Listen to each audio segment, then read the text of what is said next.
and welcome to Yeshiva League Pass Tip-Off Podcast number 2. I'm Ari Wickes, joined by the great Oren Glickman. We are excited to get this show. We have two stars coming at us this week. We have Aidan Bitran from Shalhevet, Alex Gabbay from Eula. It's a California connection, so it's going to be great. But before we get into that, just wanted to thank you all for joining us today and talk about our sponsors who makes this all possible.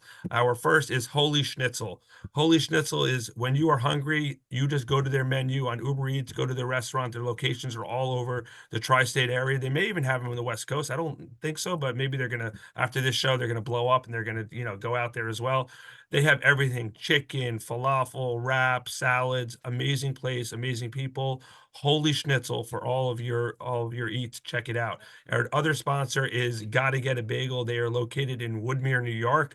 The great Joel Baruch, one the best bagel store in the five towns. They do an unbelievable job of catering for brisses, bar mitzvahs, bat mitzvahs, weddings. They do a ton of stuff.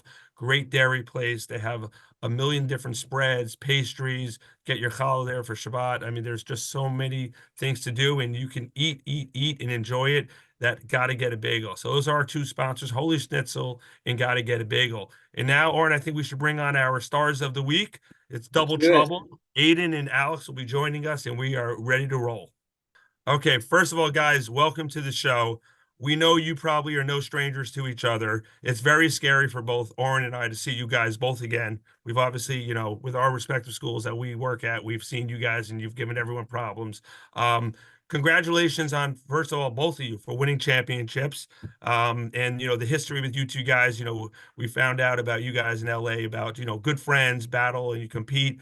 Alex, we're gonna start with you just because you're on my right, and that's where I'm going to go. So you were just in Memphis, and Eula had the luxury, kudos to them, to play in the great Globerman tournament in Shalhevet, and then go out to Memphis for the Cooper tournament. You were the MVP. You had a great tournament, and take us through, first of all, the tournament. How do you compare Globerman to Cooper, going back and forth, and the competitors that you're facing? And how do you go from losing in an epic championship game against Shalhevet to going and running the table at Cooper? So take us through that, and the all that entailed. Mhm.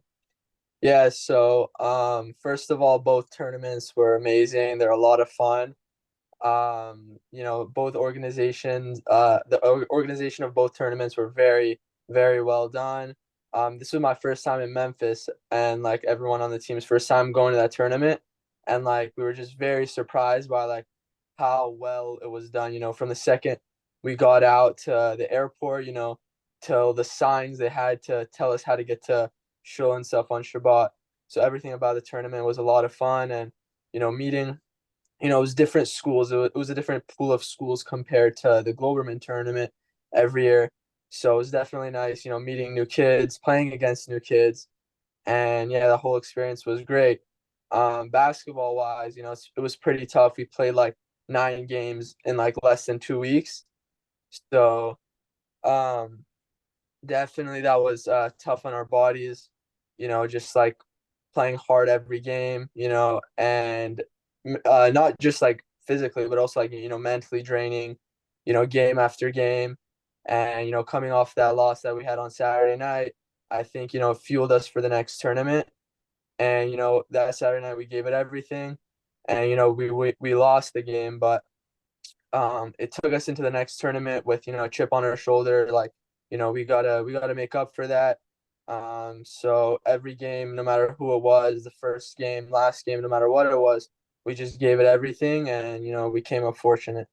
Right. Well, first of all, you would think that we give these guys the questions beforehand, because Alex, that was like we just had a media session and we gave you a little, highlight of the questions, but that was, wow, that was powerful and amazing, and great stuff there. I'm going to jump to Aiden now, and then Oren, you'll go with both of them. So Aiden, first of all, three-time Globerman winner, and you had such an I was going to say unfortunately, but fortunately, I've been there for all those years and got to see that. I think your sophomore year, you hit these two free throws against Valley Torah to beat them in the championship. Then next year you beat the school from Ramaz in a thrilling game, when you guys came back to the last second. And then this year, the rivalry with Yulov, Alex, all those kids that you know. But my question to you is not even about the championship. And this is just someone who sees you play. You're probably about 5'8", 5'9", if you want to lie, 5'10". I don't know. Like, you're not the biggest kid on the court, and everyone knows they got to stop you, right? That Aidan, you can't let Aidan score. You stop him. Hopefully, you're gonna set yourself up to win. How do you be able to deal with that every day, knowing that you're not the biggest guy? You just have to rely on your ability to get your jump shot, create space. What's the mindset to become the player you are, and how you're successful? Yeah, first of all, thank you for having me. It's good to be Our back. pleasure. Um, yeah, but look, it's hard, it's hard being like that guy that everyone's coming after trying to stop. But I mean, I work on my game every single day, and I trust myself. I trust in what my work ethic that I've had like throughout my high school career and getting better every day. And these are things that I work on. So it's kind of it just flows within the game. I let the game come to me, and I don't rush anything. Right. And do you feel like, and I think it was in that championship game, and Alex, I'm sorry to give you a little PSD here, but when actually this was more, I think, in the semifinal game, or maybe it was a championship game. I don't know, just you raining jumpers. There was one point in the game where you were like just in the zone. I think maybe it was against Berman during your comeback. I don't know, it was either you or Ryan Coleman. I don't know who was more excited, but you were just, went on this run almost by yourself when the whole defense is there. And like, what is that when you do you feel like sometimes when you get on a heater that you're just like, as soon as I shoot it, I know it's going in, or is that like every time you shoot, you're not certain what's gonna happen? I mean, no, I'm certain every time I shoot that, like, I'm confident I'm gonna make it. But when I start getting in that, kind of like the hot streak, I'm like, I got to get the ball and get it going. And I really didn't want to lose this year, like senior year. But once that happened in the Birmingham game, I think it was in the fourth quarter. Right. I think, yeah. Yeah, I had to let it fly. Yeah, yeah. I did a couple of like, almost falling off my chair 5 times. I think that was the game. All right, Oren, go ahead. What do you got for them? Well, Alex, first off, congratulations on being able to win this tournament and bouncing back from the tough Globerman loss. I was telling Ari before we did the show, they have to start calling you Mr. Overtime. Not once, not twice, but 3 times. Mag and David in last year's Sarachek final, Hillel in the semifinals, and then DRS in the finals. Wow. How do you guys pull it together when the going gets tough? And to add on to that question, did you expect it to be tough against these Yeshiva League teams? Did you underestimate any of these opponents by any chance? So honestly, going into Memphis, I knew those teams were good. Like I saw whatever the brackets and stuff, and I was like, yeah, there's maybe like about like all the teams are pretty good, but there's like maybe 4 or 5 very good teams. But I was very surprised once we got Hold on, to the chat. Hill. There's a little dig at the other 12 teams that he faced, but okay. But you didn't mention which are the good and the bad, so that's all good. Go ahead. No, no, throwing no shots, but just those teams were just extra good. But that Hillel team really surprised me a lot. I've never played that team. I didn't really know about them. And so we played that team, and I was like, all right, they're good, but like we face good teams all the time, and I think that team really surprised me, more than the DRS team, because I know a lot of the DRS guys. I've played with them, so I knew they were very good. But it was a big surprise to me that Hillel team was very good. Yeah, for sure. Eli Braha, that guy's a sniper. Yeah, yeah. The amount Um, of fouls he baited was and crazy. He's a very good player. there's definitely a possibility of for a possible rematch in New York come Hmm. March time. So we'll see on that. Yeah, of course. Aidan, over to you. One of the best championship game performances I've seen throughout my lifetime of watching the Globerman tournament. I think this was an emotional one for you, being that it was your last one.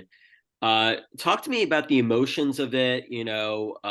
What Coach Ryan Coleman said to you after the tournament wrapped up. What it's been like playing for him these last 4 years. Not that the journey's over. There's still plenty of ball to be played. But the end of your Globerman tenure, it has to be an emotional feeling. Yeah, no, it's definitely very emotional. You know, we won the past three, and every time we've won, I've happened to cry. It just kind of also shows like the love I have for the game. Crying Uh, with happiness for 3 years in a row, also, right? yeah, no, yeah, yeah, definitely. Yeah, it shows the love I have for the game, and after the game, I gave Ryan a big hug, and we're like, I love you, and but like job's not finished because we still got Sarachek, we still got the regular season. But yeah, no, it's every game for me this season is gonna be very emotional. Because it's just senior year. I want to win it all, you know. Right. So my question kind of leads right into that. So Alex, I'll start with you. Take us through because Oren and I are East Coast, Yeshiva League, Yeshiva League baller. That's what we watch. But obviously we watch a lot. Take me through the Eula shall have it rivalry, right? I got it. I sense a good feeling when I'm out in Globerman in LA and now been there 4 or 5 years. Take us through that. What is it like from your end playing against guys you grow up with? You play in the park, you play in shout out to Showtime collect not Showtime Sports. I know you both played in that what is it? What's Showtime? What's it called exactly? Yeah, Showtime. Showtime. Showtime. Okay. So I know you played together there. I can't imagine you being on the same team, the two of you. Thankfully, that doesn't happen for the rest of us again. But take us through what is the rivalry like, and Eula shall have it. Yeah, so for me, I felt like every year, was kind of different for me. So I was on JV ninth grade year, whatever it's JV. It wasn't that big of a game. It wasn't that big of a game to me, but it still shall have a EULA. So that was that. And then 10th grade, I wasn't like I was all right, but I didn't play too much. So the game meant a lot to me. But I didn't feel like I had the skill at that time to make much of an impact. And then 11th and 12th was where I was really I was starting, and I was really able to like felt like I can do something. And 11th grade year, that's when I didn't play too well that game. Ryan stopped me, but we came up fortunate, and I was able to do a lot on defense. And 12th grade, this past Globerman, we tried our best. We gave it everything, but just stuff wasn't going for us. So that was that. Just the whole environment of playing against, my friends, Aidan, all these other guys. This past summer, I was on Ryan's AAU team. So a ton of these guys were, like I was teammates with, practices with. So all these guys, at the end of the day, although it's a rivalry and, there's a lot of heat during the game, we're all good after the game, and, we're all friends. And, at the end of the day, we're all fighting one fight. So all the competitiveness is great, and it's a lot of fun. So I guess when you were with Ryan, the NIL money wasn't good enough to get you to go over to Shaw Heaven. You decided to stay at Eula. No, but that's it. That's what I want to hear. That's what it's about. So Aidan, on your end, right? You're playing against Eula. Yeshiva League, I know like there's a West Coast, East Coast thing, right? You want to show we are the best ballers, but what's your mindset when you face Eula and it's and especially in a championship game at Globerman where it was a great field and you came out on top. Like, what's your mindset playing against them, and how does that happen? Yeah, so I mean, every year that I've played against you, I've been on varsity for 4 years. So every year that I've played against you, it's always been amazing. The crowd has been unbelievable. But it's also like it's also bigger than just basketball. It's the whole community comes together. I'm sure you guys have it in the East Coast, but Yeah, like but it's different in the East Coast because like I always say, who's a rivalry? I'm like, you could say 4 or 5 schools. You know Mm. what I mean? It's not like it's different because you guys are the two yeshivas out there. Valley Torah, I know that's geographically is a little different, but like it's different in the East Coast. We don't have that like TABC Frisch, right? They play each other, but then it's TABC SAR, TABC Ramaz. It's a little different. That's why like to hear the perspective of you guys in LA is great.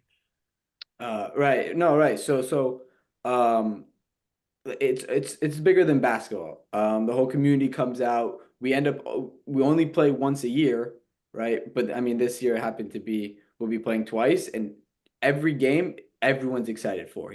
Every time we play them, players are excited, fans are excited, and it's something that when we get older, I think we'll be talking to our kids, to each other about, and looking back on memories like, damn, like we played together at middle school, elementary, right? and then now we just played in high school together or against each other.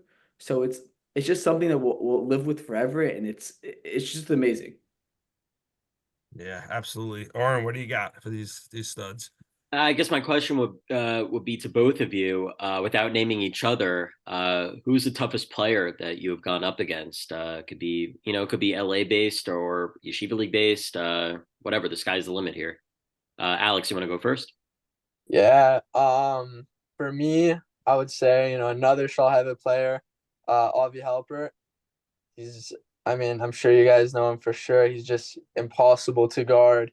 Whatever you send him, he's beating it, double team. He's hitting shots over you, and Hold on, he he's just sounds a like Aidan, phenomenal but maybe player. 5 inches taller. It sounds like Yeah, Just a little bit older. right. yeah. Aidan, what about you? You're going to name a former EULA player now? Yeah, I know. It can't be that easy. You can't like no, whoever you feel. What do you who's the guy? Uh, um, to be honest, I don't know a lot of the East Coast guys.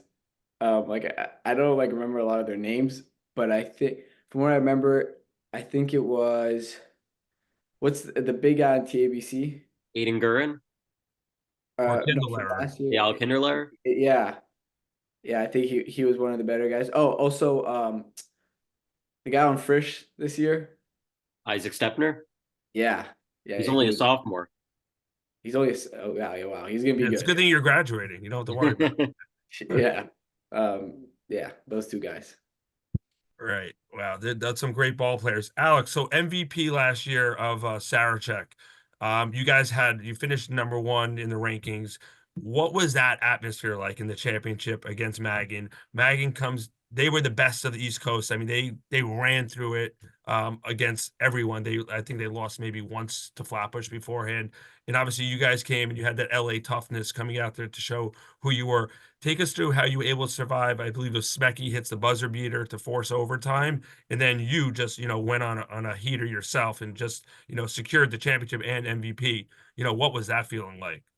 So, the feeling, honestly, if you were to tell me that in the beginning of the year, maybe I would be like a little bit nervous, like thinking like, oh wow, there's like all this people, all this pressure. But I think the thing that really helped us the most was that run we had. We had a big CIF run right before Sarachek. We went to the section finals.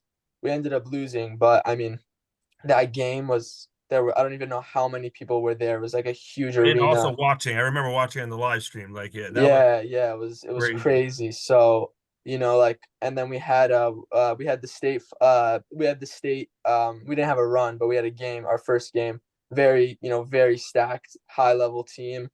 We were up in the fourth. We ended up losing. But just playing against all these great teams and such like pressureful moments was just like it made us ready for this. We're like, this is nothing new to us. We're just gonna come in, give it our best, follow the game plan, and just it's what we do, and we ended up winning.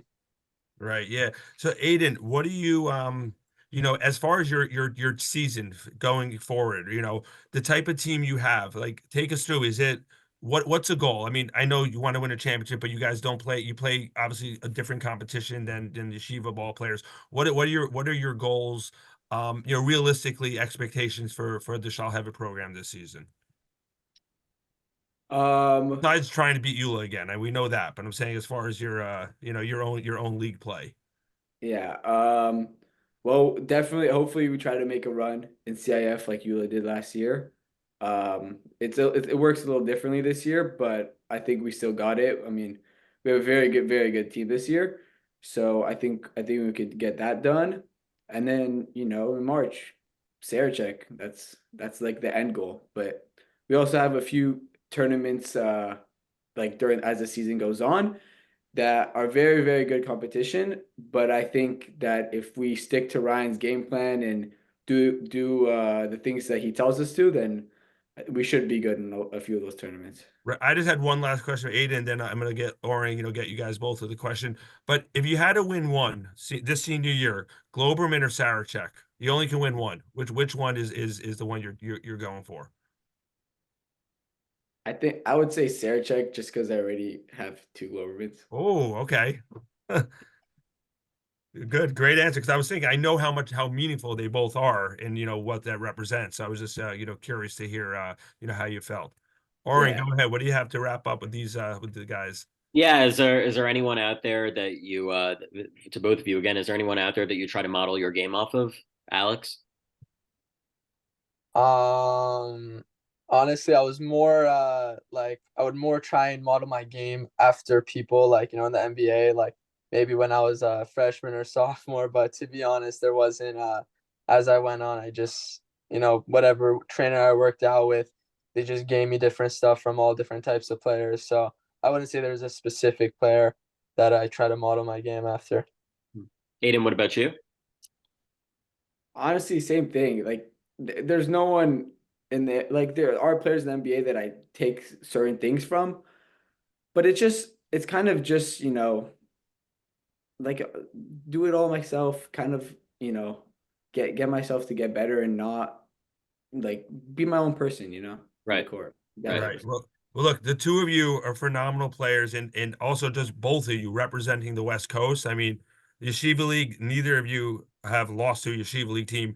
I think Eula has kind of beaten almost every team in the Yeshiva League, from SAR, Ramaz, DRS, Hillel. I don't know if you played Mag, but the who's of the who of the teams, as we'll go through our rankings later. I mean, you guys both, and shall have it also. You guys have just own the early part of basketball. So congrats to both of you. You guys are phenomenal players. You both seem like phenomenal young men as well. And we wish you the best of luck and the best of the rest of the season. And we know Sarachek is going to be it's going to be a loaded field as usual. And you two guys, your two teams are going to be right at the top of the rank. So congrats. And just the last thing, if you either one of you, we'll start Alex, any shout outs to anyone, if you want to take 10, 15 seconds, and then Mhm. Aiden will shoot to you to say as well. Just shout out to my parents, of course, always giving me the best foundation, supporting me through everything when whatever decision I want to do. And shout out to legend Coach Jeff Reamer. All right, Uh, Aiden, who do you Like got? it. yeah, shout out to my parents, love them both. They're with me every step of the way. Shout out to my coaches. And then also shout out Daniel Nazarian.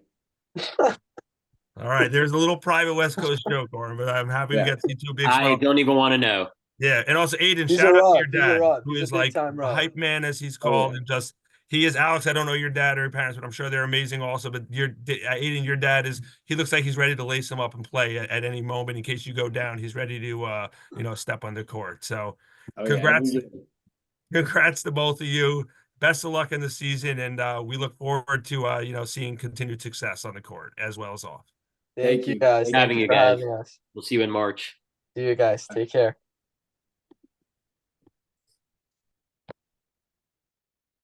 Great guys. Yeah, I mean Alex was wow. He was Yeah. like, I mean Aiden I had before, but Alex was just like wow. That Like was an well amazing spoken guy. articulate response on that first Yeah, question. that's what I'm saying. When you ask these questions and you go from these certain things, you just hear but like he was like controlled it in a meeting, just like whatever he wanted to say, and it just That came just out great. goes to show the viewers we don't prepare the script. No, that right. That's what I'm saying. Like it's amazing. Like kudos to him. They both sound awesome, and I can't imagine those two kids playing in the same backcourt. That would be quite scary. Man. All right. So that how long was that about? I think that was about 20 minutes. Okay. So let's say we got I would say the goal is about 30 minutes to get through, if not quicker, the rest. I mean, so now we're gonna do game of the week. Should I stop the recording now and then record again?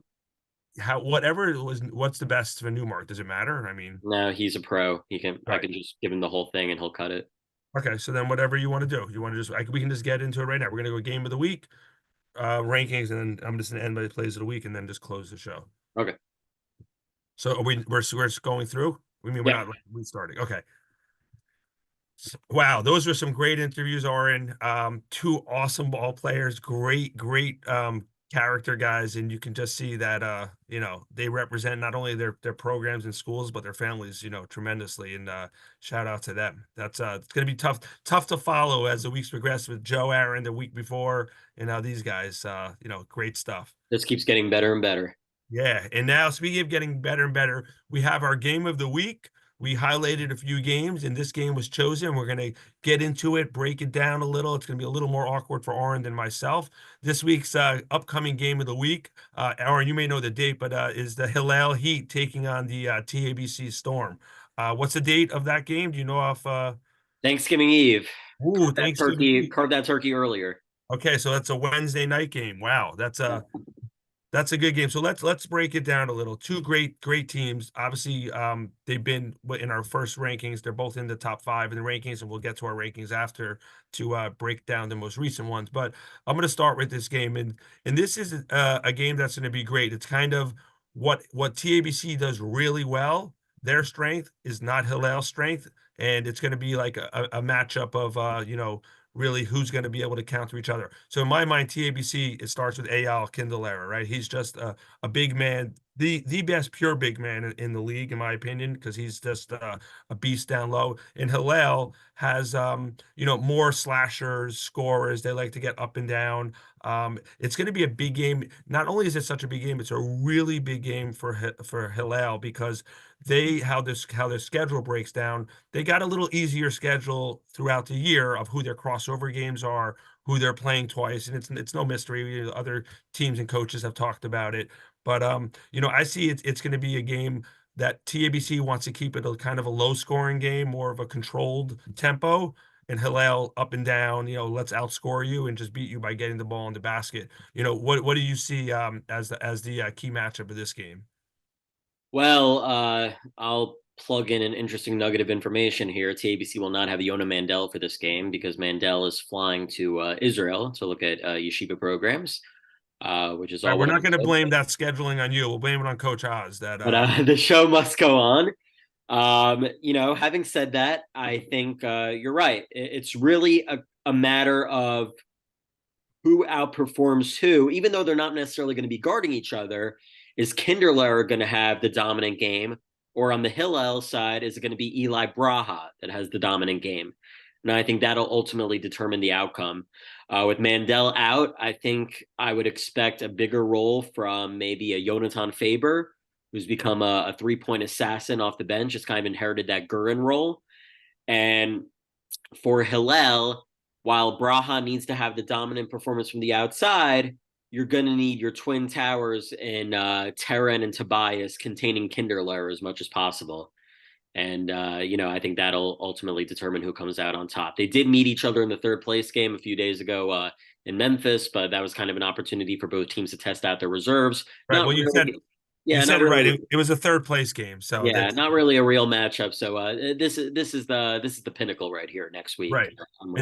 And I assume you obviously would know they play each other just once this season. Just once. And the game is at TABC. At TABC. All right. So without Yona Mandel playing, that's a big thing. He's the point guard, the engine of the team, and really gets the game going. But I think one other player to mention for Hillel is Bruce Epstein, who's a junior and a really good ball player. He's a bigger body, but he can take it. Maybe not height wise, but he plays big. He's a slasher also. I think look for him to have a good game. I think again, it's an early game, but it's such a big game for Hillel because of playing one of the better top 3-4 teams in the league. Statement opportunity. Right. If they can get a victory against them, it's going to really set the tone. Yona Mandel not playing, I'm going to give you my prediction. That throws me for a loop a little still, but I still think TABC wins this game. I think between the home crowd, you're probably going to pack the gym, and I think Eyal is going to be even more so without Yona. The focus on him, and he can really put this team on the back. I see TABC winning this game, by 6-7 points. I don't know exact score, but we kind of like to give that so we can have our tiebreakers. I see TABC winning the game 57 to 50 over Hillel in a close game, but I think TABC starts off behind a little early and then controls the rest of the game, kind of like at that point differential. You're representing me in my prediction because I don't want to ruffle any feathers. You don't have to give one this week. It just so happens I had the opportunity to work in both schools, both organizations. I worked at Hillel for 2 years. Love the community dearly. I'm hoping for just a great game. All right, there it is. So I'm going to be either 0-1 or 1-0 this week. I maintain my 500 streak. Right, exactly. So we'll see how that goes, but it's going to be a great game. And there were a lot of good games, coming in, and a lot of Yeshiva basketball, fast and furious with the scheduling after the holidays. It's going to be back and forth, and we're going to have different games of the week. So let's get into our rankings now for where we're at now. And again, Oren and I, to our family's chagrin, we've probably been to a lot of Yeshiva League basketball this past month. I So know we that's right. have a real good feel for a lot of these teams. So we're just going to get through. We're going to run through it here 20-1 as we do it. 20, no surprise, the newest team of the league, Mag and Abraham, they come in at 20. Haven't beaten anyone, haven't really been competitive. They're 20. At 19, we have the Kushner Cobras, who had a game against SAR earlier in the year where it was one of those that you see the scores and you're like, what? They only lost by 10. They were winning. It was this and that. And I've seen them on a live stream here or there. They're going to be competitive. They're good, but right now they're at number 19. At number 18, we have the Hank Hurricanes. Haven't really beaten anyone. If they have, it's been a team that they're probably favored over. And again, they'll probably, be a team that stays here in the rankings, this area. And then at 17, we have the JEC Thunder. They had their first win of the year, beating Mag and Abraham. You've seen them play, Oren. What do you think about JEC? I mean, I don't see them really moving away from the bottom, part of the rankings, unless they really, improve in a lot of areas. No, it's unfortunate because they have one of the most passionate, talented coaches in the league, in my opinion. And having spoken to him, he told me that they really had to pounce on the first half of their schedule, and the fact that their first two games didn't go their way, it's not a good sign in terms of them moving up the ladder. So it could be a tough go this year. Right. So that's 7. At number 16, we have the Waterbury Wolfpack. And so far I've been a little disappointed in Waterbury. I don't know. They haven't I think they're a team that could beat anyone, and that's always been their again, you never really know the Waterbury players from year to year because they have such a great school. They have a lot of kids coming and going in different years. So, this year they've kind of haven't really been that competitive in the teams that we thought that they would play. Hafter was one of them that comes to mind. There were a couple others. It hasn't been that typical Waterbury year. So they're at 16. So this is surprising. And I know we do these rankings, there's 3 people who do the rankings and then we kind of combined it. Rambam at 15. This may be a high watermark for the Rambam program. I mean, I know they actually have beaten a couple teams and they well deserved. Let's give Rambam a minute here because we don't usually talk about them. I don't know much about them, but kudos to them for beating the teams on their schedule thus far. Yeah, I saw a couple of their games on their home broadcast. They have a few shooters, and I think Aaron Azos is a phenomenal coach. So kudos to him. I still think of him as a player back on that team. That was the last really, really good Rambam team, him and Ethan Yes. Aaron. So the fact that you have him spearheading the program, that makes me think that things could be going in the right direction. Yeah, so they're at 15. And then at 14, we have Ori Yisrael. Ori Yisrael, again, they have we're basing this, I think, a lot on last year, who their team was, and Coach W. Foreman doing such a good job with them. And I know that they have some good players. Again, so far they've beaten the teams they should beat, and they've again the teams above them, they've haven't even been that competitive. So they only played 1 or 2 games, so we'll see how they go on. But they're sitting at 14. At 13 is Heschel Heat. Heschel is going to be a team that I think is going to be able to compete with a lot of guys, a lot of teams. They have a lot of talent, a good coach, play very hard. And then just the other night, SAR just took it to them. I mean, I didn't see the game, but I saw the score. They won by like 30, 40 points. So I think Heschel is gonna be a team that, will be in this mid-range, but could definitely pull an upset at some point on a team that's ranked ahead. Then at 12, we have the MTA Lions. You saw them in Cooper. Tell me a little bit about MTA, which is, definitely a high ranking for them, definitely comparable to last year. Yishai Neese is a fantastic point guard. Josh Treyhoft is a solid big. They're a lot stronger than they were last year. I don't think we can take them for granted. They got all the way to the Tier 2 final in Memphis, came up short against Poznak. They're going to be mark my words, they're going to be flirting with one of those final playoff spots in the West. Yeah, and that's always that's good because MTA getting into the playoffs hasn't happened, I believe, in a few years. So Yeah, there's been quite a drought. Right, we'll see how they go. At 11, YDE again.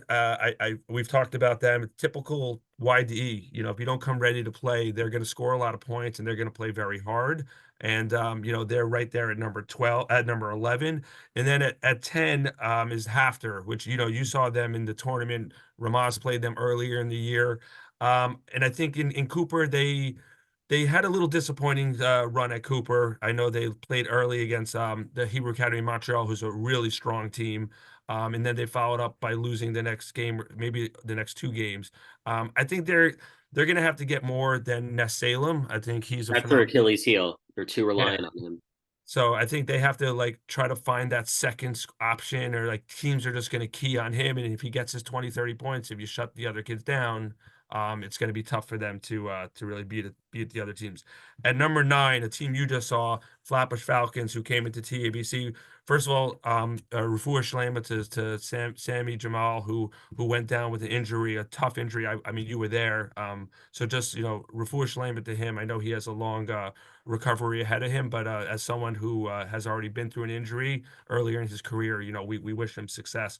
But Flatbush, again, they're with Coach Malk. They're just going to compete. What do you think, Flatbush? Do you think I mean, obviously losing Jamal is going to be tough, but what do you think about them after seeing them firsthand? Yeah, they had a tough guy. Sam Jamal is just so unfortunate. He had the game of his life up until that point. He was hitting everything within sight. Um, you can just never count them out. Flatbush is probably they're probably the hardest working team in the entire league. So the fact that they got demolished by TABC in one game, it's not going to set them back in any way. They're just going to keep working and working and working. It's an unfortunate setback without Jamal, but Coach Malk is just going to have them continue to plow ahead. Right, yeah, absolutely. And then at number 8, this team is impressing me is North Shore Lions. So they went in Cooper. They beat a higher ranked team. Was it They beat Valley in Valley the first Torah? round. And then they had a very competitive game in their next round. I don't know who they They played. lost to Hillel in the second round. Okay, so yeah, and they're a team, I saw them earlier in the year at the Mag and David preseason tournament, and I knew even though they didn't have really that much success at the tournament, you could just tell they had talent, and it was just a matter of it's really all new players because they graduated all that firepower. But I think they're going to be a strong team. What did you see from North Shore? Or I what do you think see? that's why people are so quick to write them off because they don't have that star power core anymore. But just because they don't have that star power core anymore doesn't mean that they can't play. Right. So yes, it's a new era within North Shore Lions basketball, but Coach Shalom is going to keep them relevant. Mark my words. Yeah, for sure. And then at number 7, this is like how we said Rambam was they're making their mark at number 15 in rankings, the highest they've been in our rankings. This is probably the lowest Mag and David has been in no surprise as far as everything they lost. And this is, we'll talk about Josh Shabbat and Phil Scher being still on the team, but they just lost so much and they had you could almost only come down where they were. They reached the pinnacle of the mountain winning the Yeshiva League, but they're a team that teams are also gunning for them, right? Because they just ran the Right. table last year and they have that Mag and David swag, that they carry themselves because they're so good and they're so well prepared. But I think they're getting everyone's best shot every year, right? Defending champion, such a good team. But you saw them, and I know they had a great overtime game. Who they play? They Was it almost took down TABC in overtime. right? Oh, right. Okay. By the way, I totally forgot. Right, that game was a Friday game. I was watching Yeah. it with a bunch of And CABC actually had a bad experience in Memphis last year, losing to Valley Torah in overtime after Ethan List had gone off. So they thought they were going to suffer the same fate this time around with Shabbat. Right. So yeah, you see. So yeah, I think they're going to be a team like they're going to be right around there. Again, I have such respect for Spike and Benny and Mozart, the job that they do. That them any chance that they see themselves going in the ranking, it's just more motivation for their program Keep to like, working. Correct. yeah, let's get back to Mag and Ball and like being the top of the top, and they're just a great team. But right now they're at 7. At 6 is the Frisch Cougars. Frisch again, their record wise isn't great because they actually had a tough Gloverman draw early season. They played DRS really close. I think they lost by 2 points at DRS, which is one of those like good losses. Not that you want that. You're right, a loss is an L, but I think um, that's why the committee is giving them credit and moving them yes. up. Yeah, absolutely. And I think as Aidan said, I think Isaac Stepner is really, I mean, everyone knows he's going to be a phenomenal player, but maybe we didn't expect the impact this early in his sophomore year to have with the varsity. But they're at 6 and they're a team that is definitely going to be dangerous. At number 5, we have the Ramaz Rams, and Ramaz also suffered a big injury. Isaac Ohayon, he has a knee injury and he's going to be out for the year. So, we wish him obviously refuah shalem as well, a speedy recovery. A senior year, different than Sammy Jamal. He's, his Yeshiva League career is probably over, but a great career he had. But what is it? What happens? Yeah, one man goes down as a coach, as a team. You got to pick him up, and they're still going to be competitive, but they're going to have to fight because they lose a lot of offensive power with Isaac out and rebounding as well. But they still got Segura, Sugar, a lot of players, and I think they're at 5, but they can kind of teeter down or kind of right around there where they are now. And then at number 4, Hillel Heat, which we touched upon in our in our game of the week, but as I said, they are going to be really keyed up for their big games because they're going to blow a lot of teams out because I don't think they have the toughest schedule, and it's not like, bulletin board material. It's like just you look at the schedule, you see who you're playing. But you touch on Hillel. What do you see for them? Do you think they can move up in those rankings, throughout the course of the year, or they're going to be about a 4 spot? Oh, there's not a doubt in my mind. We always talk about programs that do they move up when from JV 2 years ago, or do they move down? And Hillel, by all accounts, has moved up in terms of what they were 2 years ago. Bobby Segura, not your Bobby Segura, the other Bobby Segura, he had a massive growth spurt, and he looks way different than he did 2 years ago. I think he's the one who doesn't get enough notice on this Hillel team. Yeah, it's true actually, right? Because we even mentioned in our game when we were breaking down the game of the week, we mentioned 4, maybe 5 Hillel players, and his name didn't even come up. Yeah, So exactly. yeah, And Eli Braha, he just has the prettiest stroke. you got to see Aidan Bitran play. I mean, it's similar. When they release the ball, you think it's just going in always. Every time, the types of shots that he's able to get off, the handles that he has so many weapons, and he's going to be the catalyst to any type of championship run that they have this year. Yeah, no, he's a phenomenal player. And It then was worth it. It was worth it for Tzvi Goldberg to wait for this team after the team he had last year. yeah, absolutely. He saw it. He's no dummy. He saw the potential. I'm staying. I'm staying. Right. This is a group. Well, Tzvi looks younger and younger every year, so it's fine. It doesn't matter to him.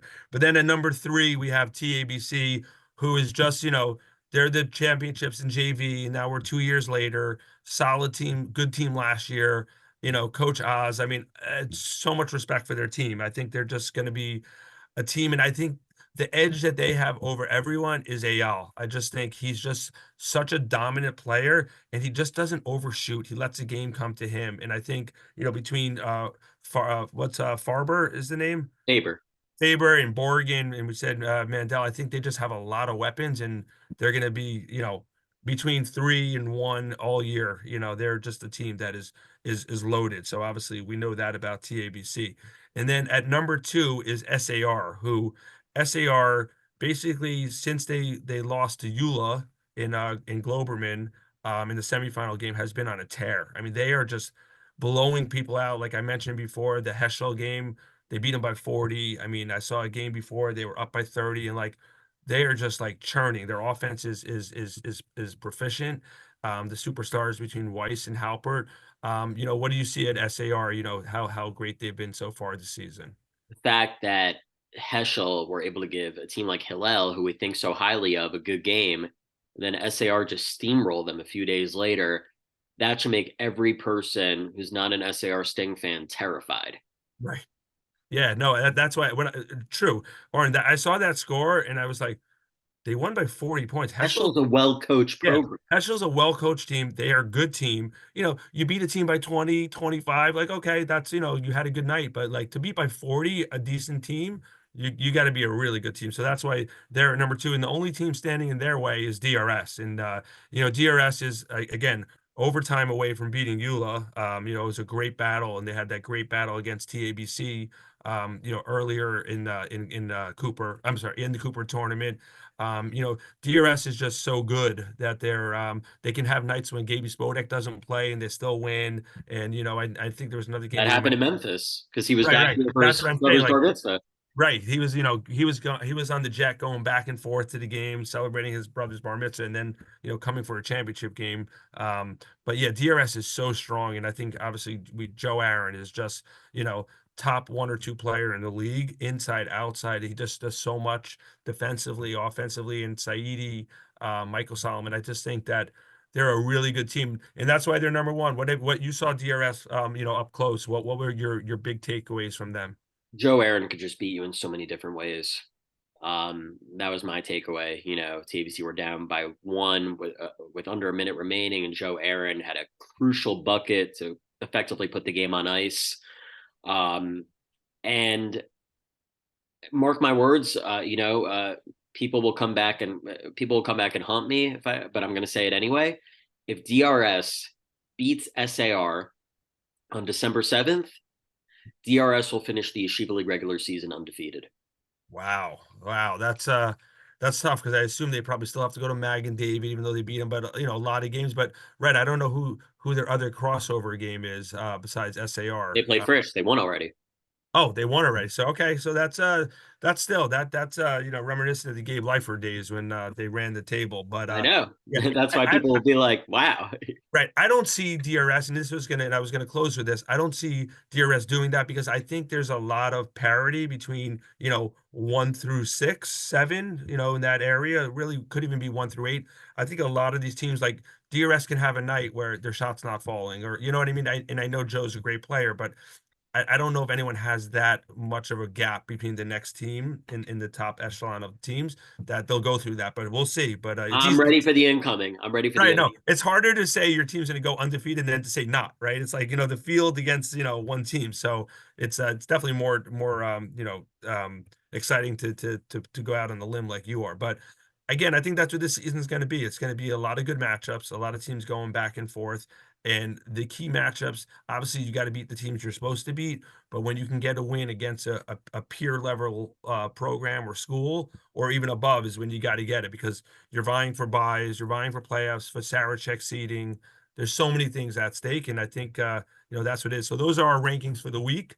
All right. Well, I think that's a wrap on the show. Great show. First of all, thanks again to Aidan Bitran and Alex Gabbay with our players of the week from Eula, Shalhevet, respectively. Great kids, great ball players, great programs, as I said. And we choose our players of the week. It's really chosen by you, what you do on the court, what impact you have. It's not always, you don't need to be the best player in your team, but you may have a moment during the week where you help upset a team or you win a game and you hit a shot. So, keep doing what you guys do out there, trying to get all the wins, the accolades that you so well deserve.